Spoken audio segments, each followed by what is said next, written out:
pero falta mucho. ¿Qué opina? Bueno, lo que dice el compañero frente a la ley de víctimas fue un paso que se dio, y los vacíos y lo que viene. A esta ley se le cuelga otra ley, y que ya hay un debate, se inició un gran debate nacional, que es la nueva ley de desarrollo rural, con muchos problemas. Uno de estos problemas tiene que ver con la unidad agrícola familiar, y otro problema tiene que ver con el derecho real de superficie. ¿Qué significa esto? Con la ley 160 adjudicaban una tierra, ya fuera con un subsidio, que era el 70% que el Estado daba, o también muchas veces cuando eran tierras del Estado también las adjudicaban a los campesinos, que en el momento de dejar la tierra tenía que volverla a adjudicar a una persona que estuvieran en las condiciones por las cuales entró, que fuera una persona pobre, que fuera una persona que realmente necesitara la tierra. Con la nueva ley ¿quién se va a quedar? Los inversionistas pueden adquirir la tierra en cualquier momento y a cualquier precio. Entonces no hay una protección de la tierra, por un lado. Les tengo una pregunta. Sí. Es que acá en las redes hay mucho sobre las BACRIM y sobre los paramilitares. Definitivamente todos están diciendo que el Estado prácticamente es como si los protegiera, porque ¿qué está pasando? ¿Ley de víctimas es solamente para la guerrilla o también están incluidos otros grupos que se están dejando a un lado? ¿Y qué pasa con estas víctimas entonces? ¿Ustedes qué opinan? Las llamadas bandas criminales emergentes o nuevos paramilitares, como los definimos nosotros, efectivamente no son considerados actores armados en este momento. Entonces, si se produce un desplazamiento por causa de estos actores armados, no se les va a reconocer el certificado de desplazados a esas personas. Si se producen víctimas, muertes, tampoco van a ser beneficiados por la ley. Van a ser víctimas de delincuencia común. Efectivamente, pero para nosotros es claro que no son delincuentes comunes. Un delincuente común no tiene un objetivo sistemático de atacar a las juntas de acción comunal. Un delincuente común no tiene un objetivo sistemático de amenazar a los defensores de derechos humanos. Un delincuente común no tiene el objetivo de asesinar a los líderes que están luchando por la restitución de tierra en Urabá, en Córdoba, en Montes de María y en el Catatumbo. Son para nosotros claros que son aquellos paramilitares que no se desmovilizaron y que se quedaron allí pendientes para evitar posiblemente la retoma por parte de la guerrilla de esos territorios. Bueno, vamos con Nadine a ver qué nueva caricatura nos tiene y vamos con otra llamada en Sí, Skype. desafortunadamente el tema no se da para ser muy humorísticos, aquí simplemente estoy simbolizando las literales migajas que el pueblo está recibiendo.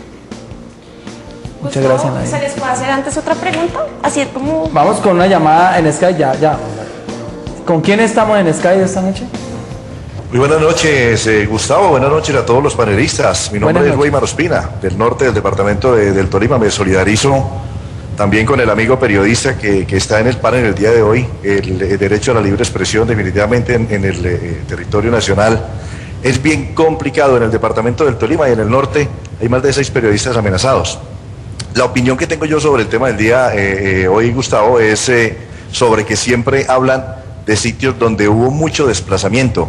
Pero ¿qué pasa con esas partes o esos sitios donde fueron 8, fueron 10 familias? En el norte del departamento del Tolima en su momento fueron muchos los desplazamientos, nunca los llegan a mencionar, y no solamente en el departamento, sino en muchos departamentos de Colombia. Entonces nunca llegan a mencionar. Aquí en el municipio de Fresno hay 6, 7 fincas que todavía se encuentran abandonadas donde hubo el desplazamiento. Muchas gracias, Gustavo. Bueno, mil gracias, muy amable. María Fernanda, ¿qué dicen en las redes ahora? Bueno, en las redes dice, Dani Sie dice, la guerra es un negocio y no les conviene acabarla. Sebas Manate, la reparación debe ser integral. No es solo que el Estado le dé un pedazo de tierra y se lave las manos.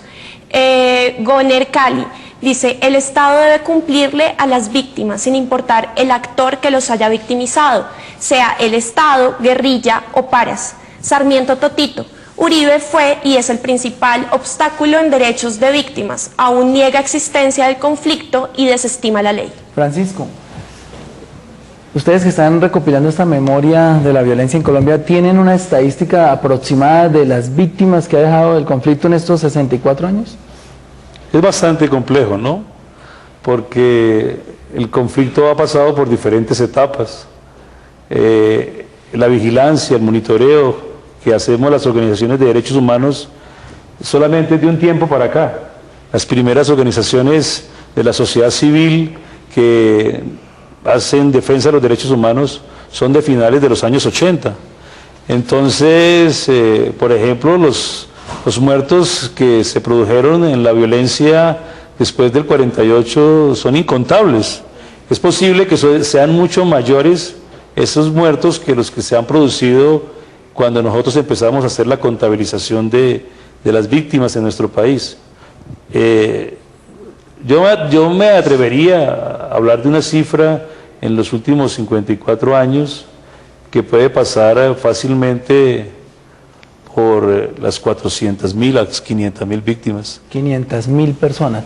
¿Por qué este conflicto que deja más víctimas en números, en cantidad, no tiene la trascendencia internacional de, por ejemplo, la época de violencia en Argentina y en Chile, en la época de las dictaduras, que yo sé que allá no alcanzan estas cifras tan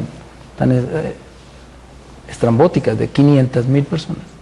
Sí, se ha hecho un trabajo muy fuerte a nivel de diplomacia internacional por parte de los gobiernos colombianos. A nosotros, los defensores de derechos humanos que vamos a denunciar lo que sucede en Colombia, nos llaman apátridas, nos señalan de estar vendiendo una imagen del país equivocada, pero nosotros hemos encontrado en la comunidad internacional apoyos importantes para proteger nuestra actividad, para evitar que se produzcan más muertos.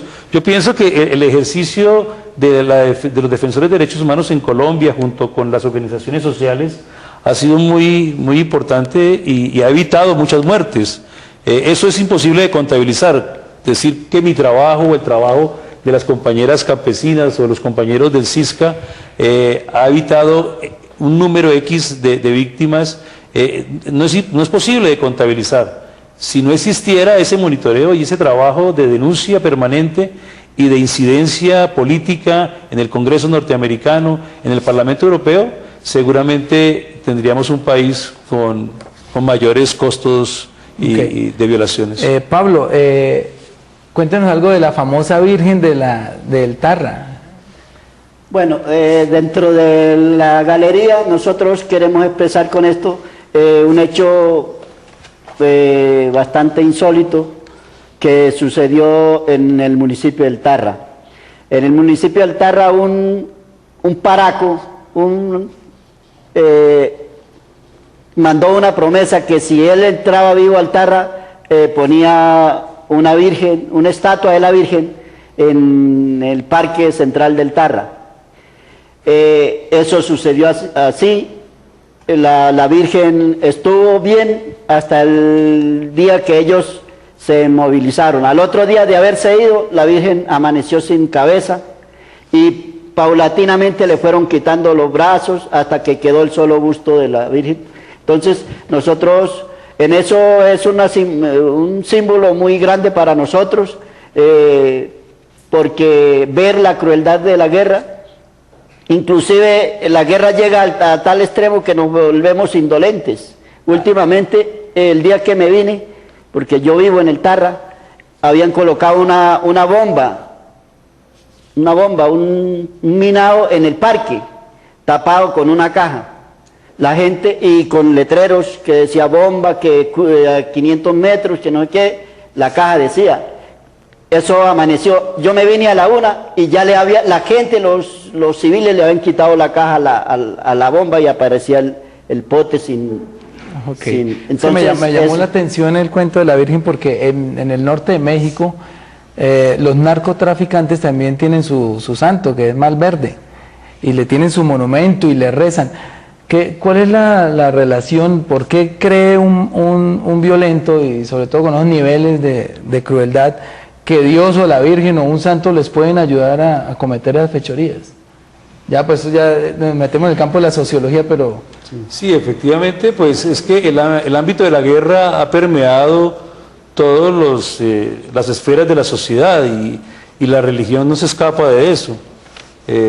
No es sino que ver el texto del escritor Vallejo, de la Virgen de los Sicarios, donde se evidencia claramente que en Colombia ir a matar, a hacer una vuelta, como llaman ellos, es parte de un trabajo y se hacen la señal de la cruz, piden protección para que la vuelta salga bien.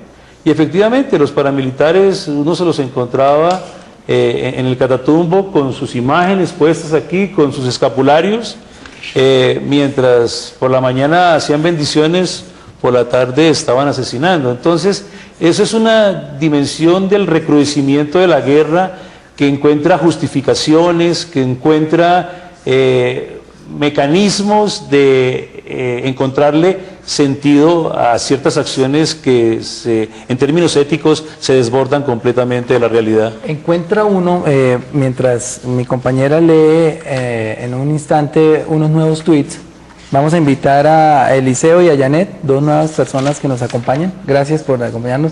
Se encuentra uno, profesor, con que el epicentro, digamos, el común denominador de todo el conflicto es el narcotráfico. Si no existiera el narcotráfico con sus ganancias fabulosas, yo creo que ni la guerrilla ni los paramilitares habrían podido sostener esta guerra con 10.000, 15.000 ejércitos de 20.000 personas que no son fáciles de sostener. Por eso nosotros celebramos que ya Estados Unidos, imagínense, tenemos que tener la bendición de ellos, ya permitan que en este nuevo foro que vamos a tener de la reunión de las Américas se ventile el tema de la legalización de la droga. ¿Usted cree que legalizando la droga olímpicamente se acaba el conflicto o es solo una parte? Pues yo estaría un poco en desacuerdo con lo que tú planteas de que el centro y el núcleo central del conflicto armado en nuestro país esté ubicado en el problema de la droga. Yo creo que la droga lo que ayuda y facilita es que ciertos ejércitos que no tienen la capacidad económica busquen formas ilegales, y eso en diferentes partes del mundo ha funcionado con la heroína, con los diamantes y en el caso nuestro con la coca. María Fernanda, regálenos los últimos tweets y dígale a la gente la dirección de streaming por la cual nos pueden seguir bien. Bueno, Har0892 nos dice: muy bonito todo lo que pensamos en torno al tema de la ley de víctimas, pero es claro que en este país de mierda importa más el yo que el nosotros. María Engui Torres: no debemos admitir más sofismas, hay conflicto armado y también paramilitares, las cosas por su nombre. Y bueno, les cuento que nos quedamos vía streaming, sincensuratv.co, para terminar estos 15 minutos hasta las 12 de la noche.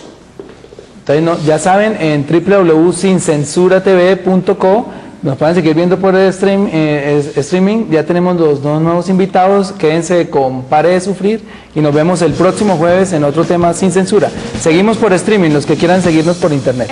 Buenas noches. Con el patrocinio de Paraíso Hotel Estudios.